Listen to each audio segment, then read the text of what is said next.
again. There's live streaming on Oxfam Pan Africa Twitter handle, CC Us, which is Citizens for Africa, and there's the hashtags are Africa We Want, 8CCC, and Africa Thinks. As I explained in the morning, and perhaps for people who may be arriving now, we're using an electronic app for the program under worksup.com. You can go to WorksUp, that's WORKSUP.com, and put in the event ID as 8th CCC, that's 8THCCC, and you will come to this program. Click on 7th February. And you'll be able to access the program. If you're browsing from your cell phone or your mobile phone, there's an arrow on your right-hand side that allows you to switch views of the program, and you can switch to the one that you're most comfortable with. So without much further ado, I'm happy to welcome you to our panel on human movement and trade in Africa. The moderator for this session is Austin Erame, and I think Austin is still downstairs. I believe he had not had his lunch yet. So in the meantime, let me invite the panel. We are pleased to have with us Pumza Makindi from the International Organization for Migration. We have Susan Grace Dukwi, we have Alexis Nkurunziza, and we have Janet Wanjiru and Thaddeus Belay. Could you please come up front?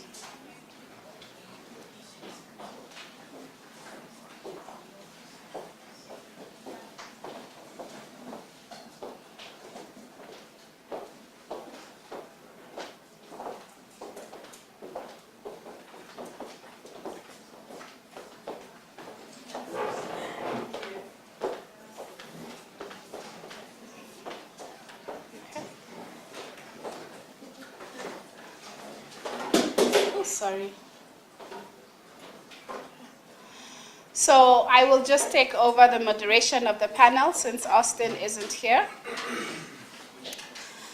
As indicated in your program, Pumza is going to be speaking about migration in Africa, and she'll be challenging the narrative that currently exists around migration.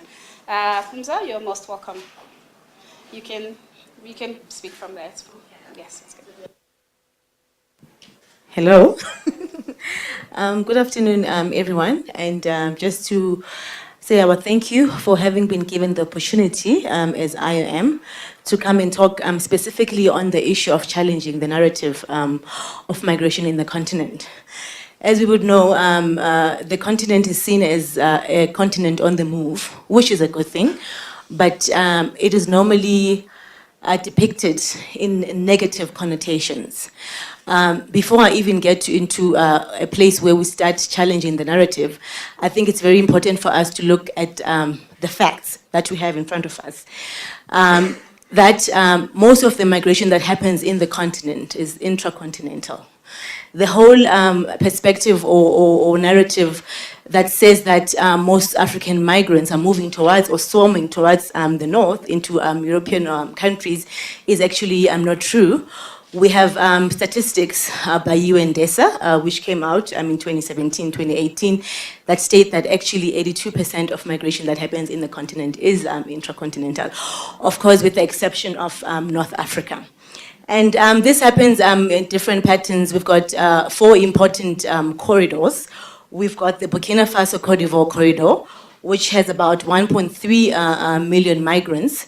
And then we have a different corridor, which is the South Sudan and Uganda corridor, which takes about 0.9 million migrants. Following that is the Mozambique and South Africa corridor, which takes about 0.7 million migrants. Lastly and fourthly is the Somalia-Kenya corridor, which takes about 0.4 million migrants.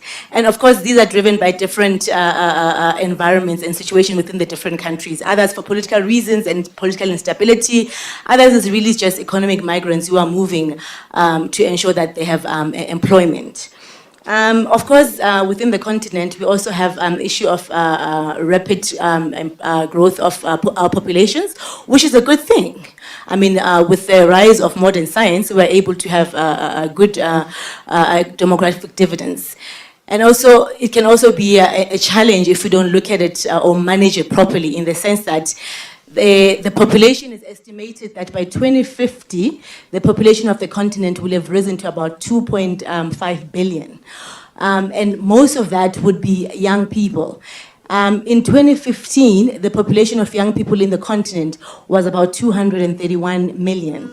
And it's estimated that that number or figure would have doubled by 2050 to about 461 million.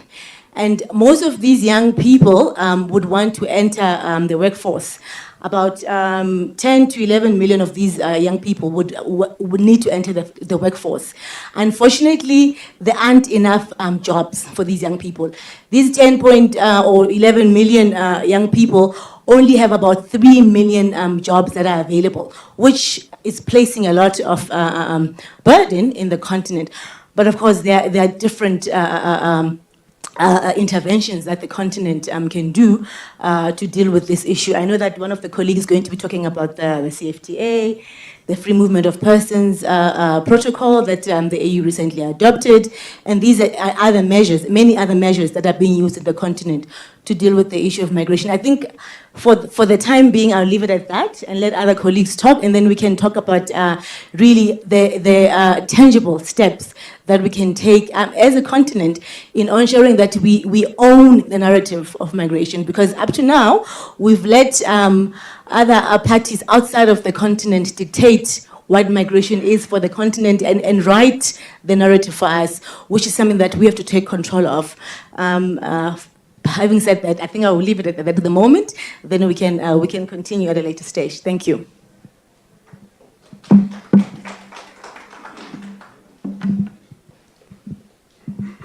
Okay, thanks so much. Good afternoon, everyone. I unfortunately missed when my name was called, but my name is Austin Irame, and Acheng had again requested that I moderate a panel, so I find myself sitting here. Welcome. I must first of all say thank you to the distinguished panelists and also commend the rather brief presentation, and we hope to work within time. I think this is one of the last sessions, and at this time of the day, I understand what goes on. Everybody's almost winding down for the conference. But I'll try to make this session as exciting as possible. Now, just quickly to take you up from where you stop, I think those were a lot of statistics you reeled out. And like the UNFPA usually says, that population is not an issue of numbers, it's about people. So migration really is about people moving from one place to the other. And what we usually see most times is the neglect of the intra-continental migration. And most times it's usually neglected, even if we do understand that a lot of intracontinental migration does take place. I'll be coming back to you shortly, but then again, I'll just want to open up the conversation and maybe we'll take the diaspora perspectives and call on Dr. Thaddeus to give us some insights flowing from the initial thoughts that we are beginning to have. Can I take the podium? Yeah, just okay.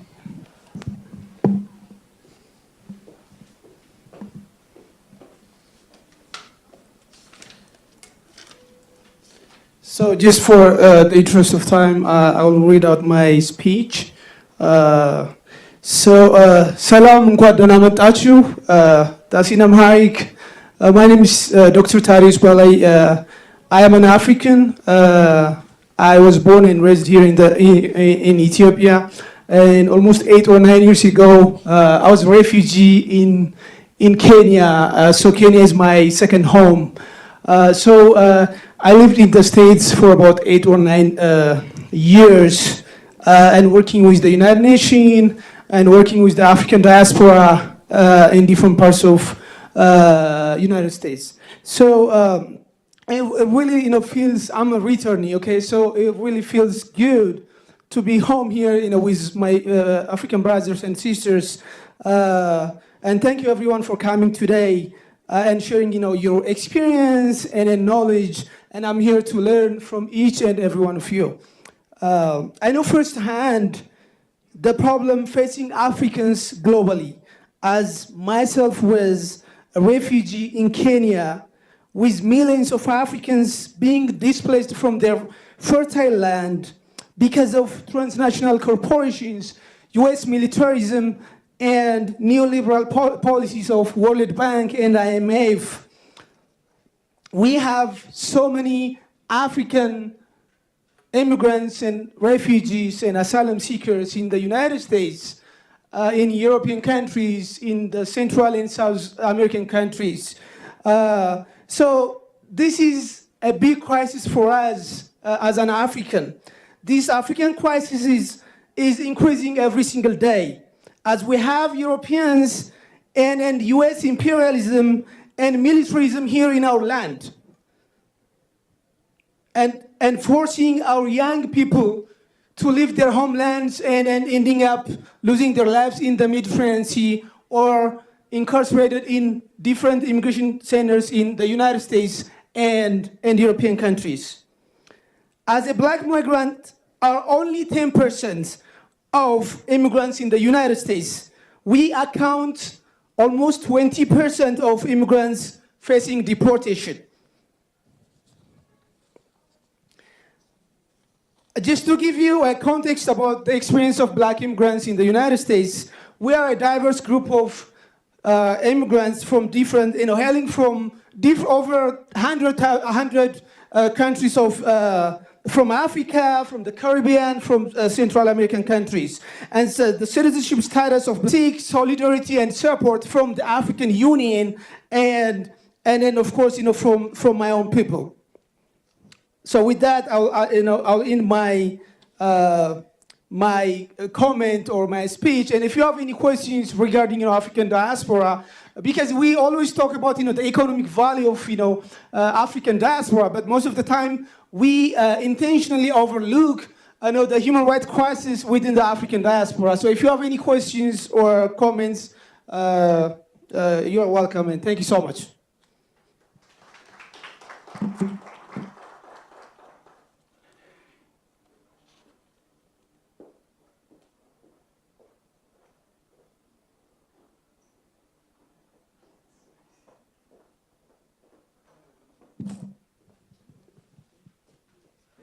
Yeah, thank you so much, Dr. Thaddeus. I think it's an interesting perspective when you talk about diaspora. I'm aware, for instance, in my own country where I come from, in terms of diaspora remittances, it runs into millions of dollars.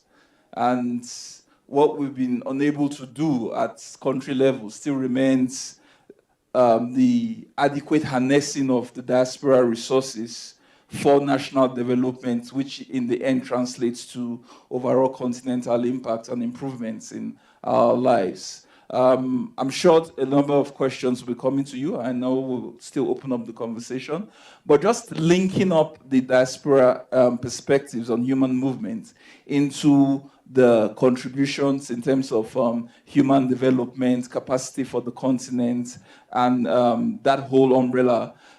Maybe it will be also interesting to get perspectives of the African Continental Free Trade Area and the protocol on free movements. Let's give Alexis 7 minutes to give us a run-through on what he thinks about this.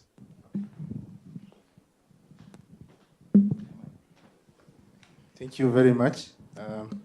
It's very hard to talk after the interesting session we had this morning on human rights issues, the case of Burundi and case of minorities.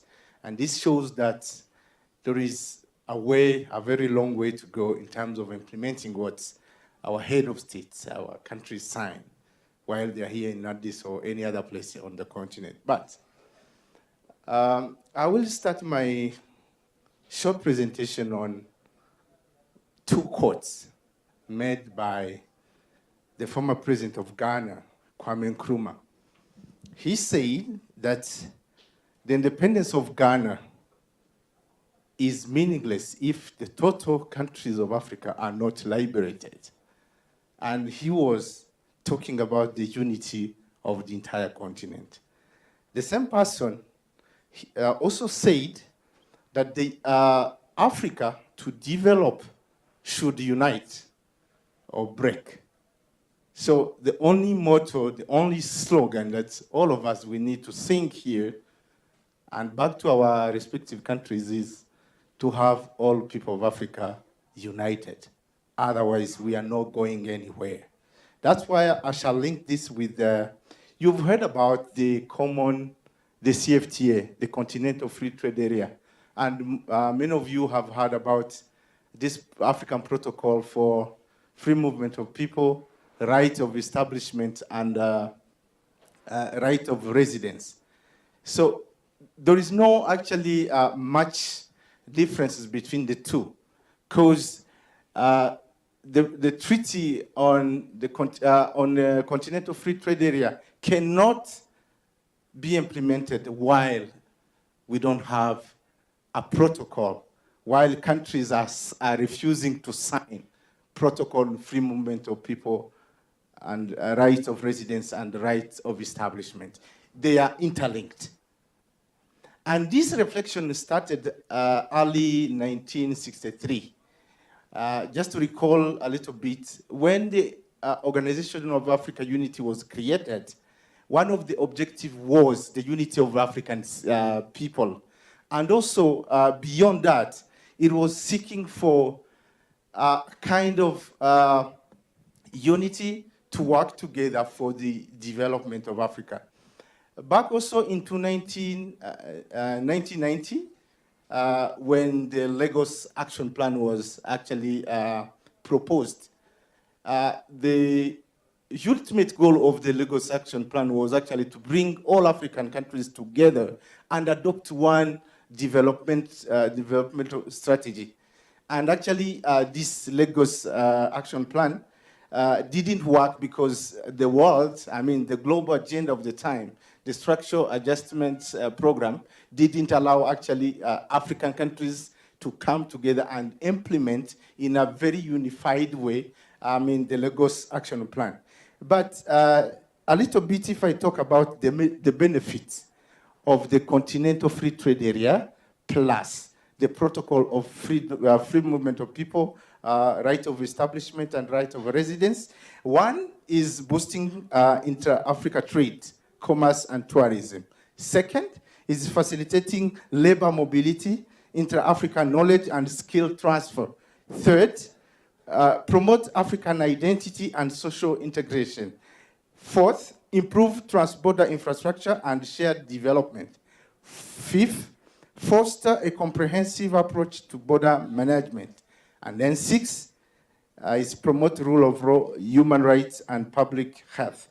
Let me, a little bit, before I conclude my short presentation, highlight those figures in terms of boosting Africa inter-trade, commerce, and tourism. And this is the core heart of the Continental Free Trade Area. While Africa is doing only 12% of Africa intra-trade, Europe by 2015 was doing intra-Europe trade at 69%. Asia was doing 52%. North and Latin America was 50%. Only Africa was doing intra-Africa trade at 12%. On the global arena, Africa contributes only 3% of the total economy. While we know that Africa still have the larger arable lands. Africa is the source of mines, gold, and diamond that are building plane, weapons, and everything on the continent. So our economy is a peripheral economy at global arena. And what prevents this? It is our head of state that are refusing the unity of African continent. But when, the OAU was established, they committed to bring all Africans together. And the issue that we were talking about on this morning, about human rights violation, the crisis, this is a typical selfishness of some of our leadership systems back to our country. And by concluding, I think I am among few people who tend to believe that the only solution of our continent is to rethink on their own governance structure. And maybe to free ourselves from the European conception of leadership.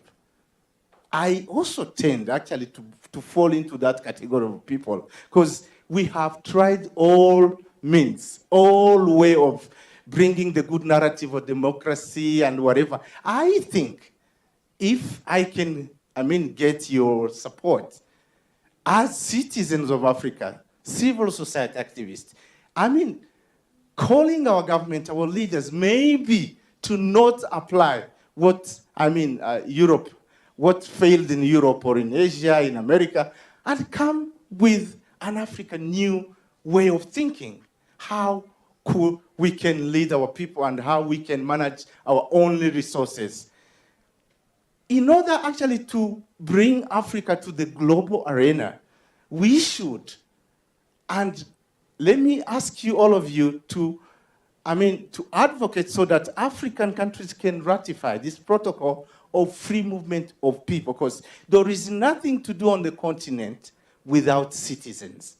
And if you are denying people to have the free movement of people, free movement of establishment and free movement of residents, you are preventing African citizens to acquire wealth and to enjoy their rights. Thank you very much.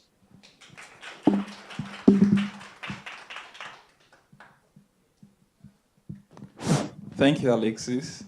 I think he actually deserves another round of applause. Yeah. And I think the perspectives he's throwing up is beginning to speak to the Africa we want and things around the 8 Citizens Conference. In terms of the level of national governments and member states' commitments to various treaties and instruments at the regional level that we do sign on to. So these are questions that we'll be coming back to in terms of how we ensure that beyond just ratification, ratification, like we are all aware, is a huge issue and a huge task to start with for those that work around advocacy for policy and law. And beyond ratification, you then, for relevant countries that need to domesticate such international instruments into their national legislation, it then becomes another leg of advocacy before you then begin to speak to the issues around implementation, which of course it's always the missing gap. So I think we'll be coming back to those issues. But before I come to Wanjiru, who has very interesting perspectives on the conversation around human movement and trade, I'll first go to Susan to give us some insights around the complexities that has to do with IDPs and refugees. Thank you.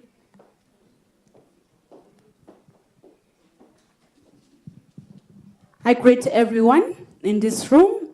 I'd like to give thanks to everyone who organized for this space, for some of us to take initiative to come and also share with you our experience. My name is Susan Grace Duku. I am one of the 1.1 million refugees living in Uganda. I came to Uganda from South Sudan in September 2016, and I live in a Rhino refugee settlement of Arua district. As you may know, the AU theme for 2019 is refugees, IDPs, and returnees.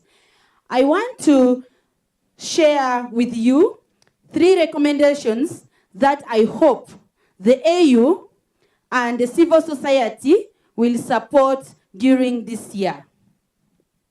1, refugee leadership and participation. I believe that refugees must be able to speak for themselves, to propose solutions that may feel can transform their situations.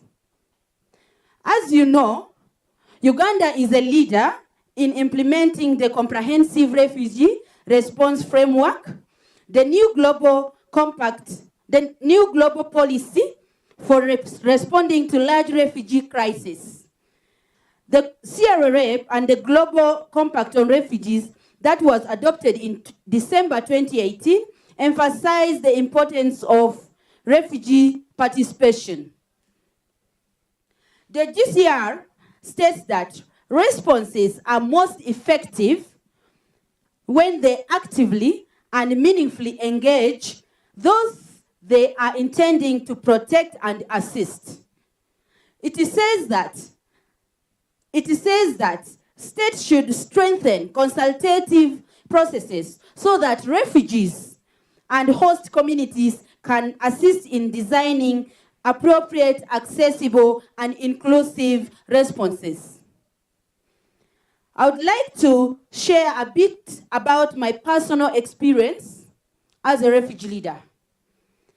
In Uganda, each of the 33 settlements have elected refugee leadership structure called the Refugee Welfare Council, or RWCs.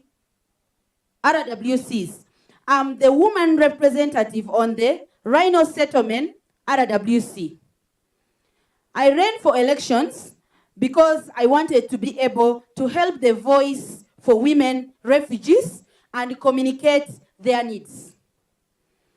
Then in October 2018, Uganda's CRRF Secretariat brought together 71 refugee leaders from across Uganda, including me. We formed what's now called the Refugee Advisory Forum, a national refugee lead body that brings together our group of 71, then elected 2 representatives, including me, to participate in the CRRF steering group that meets 3 months every month. The steering group, then led by the government of Uganda, brings together stakeholders involved in the refugee response, such as government ministries, UNHCR, international NGOs, donors, the World Bank. It is the key policy and decision-making body for the implementation of the CRRF in Uganda.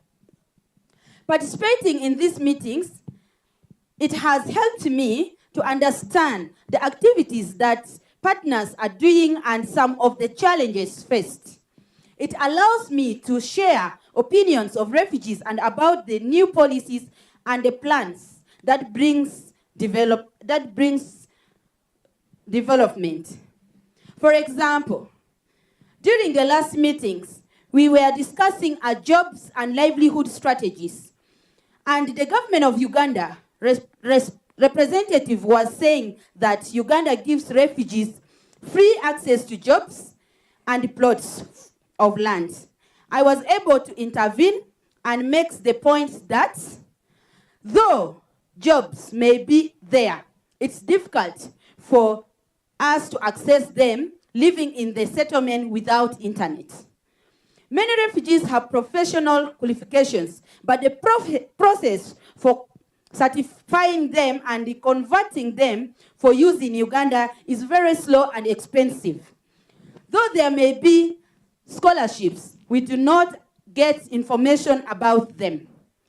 Though some of the land is often fertile, though there's land given to us, but oftentimes the land is not fertile for production. And I was able to recommend the establishment of information centers in refugee settlements. During the same meeting, I also discussed the need for better access to medicine and more referrals for tertiary hospitals. I also raised the issue of access to water and said that we need more motorized water systems. There are examples of the advocacy I was able to bring about when I was given the chance in the seat and the opportunity to the space platform to speak about the refugees' needs. So my hope and recommendation is that during this year, the AU ensures that refugees, IDPs, and returnees themselves be able to directly participate in AU activities and forums related to the theme of the year. Secondly, freedom of association for refugees. Refugees need to be able to found and register their own civil society organizations. In 2018, I found a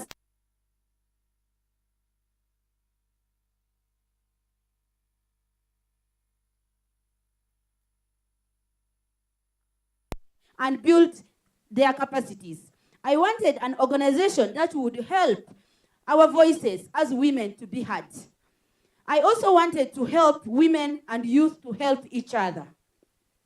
With Ruaya, we have 17 different kind of support groups for women, girls, and boys. Some of them are supporting each other to start businesses by collecting and distributing food rations, soap, and firewood on a rotating basis. Other groups include women who are working to bring families that are broken due to the circumstances in the camps. The young boys help elderly people in special needs to dig latrines and garbage pits.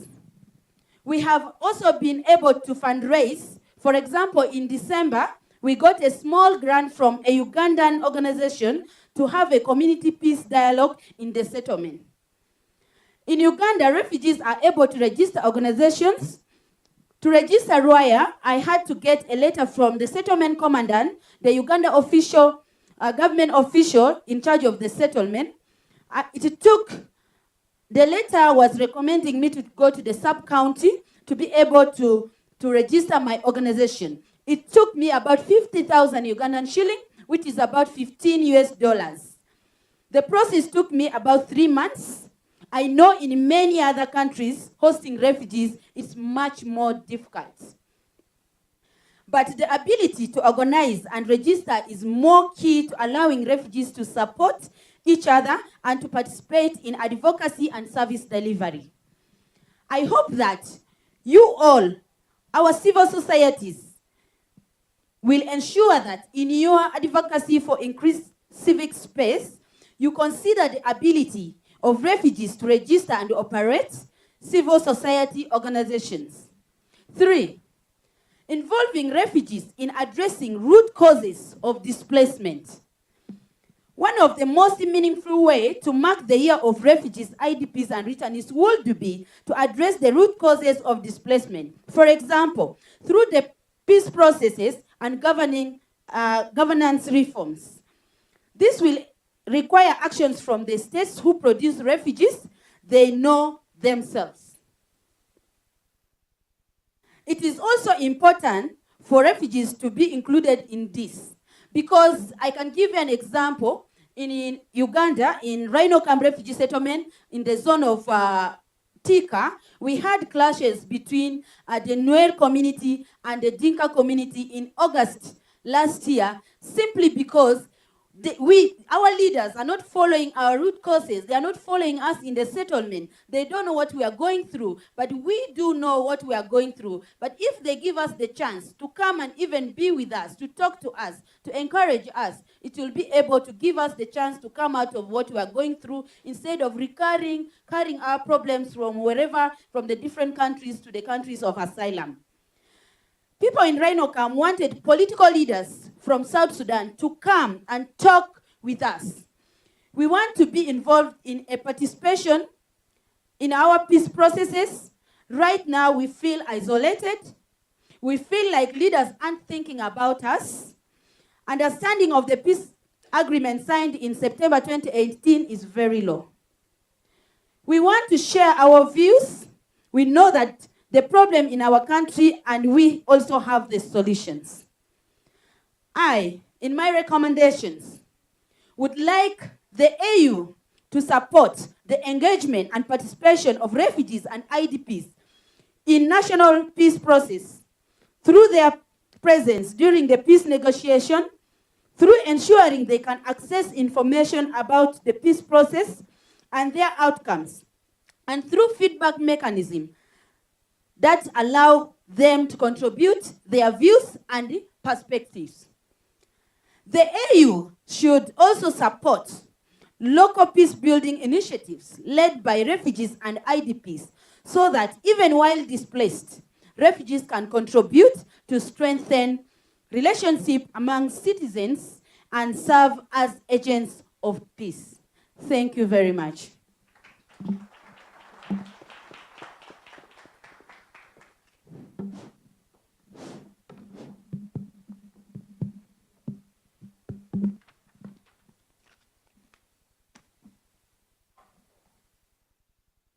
Yeah, thanks so much.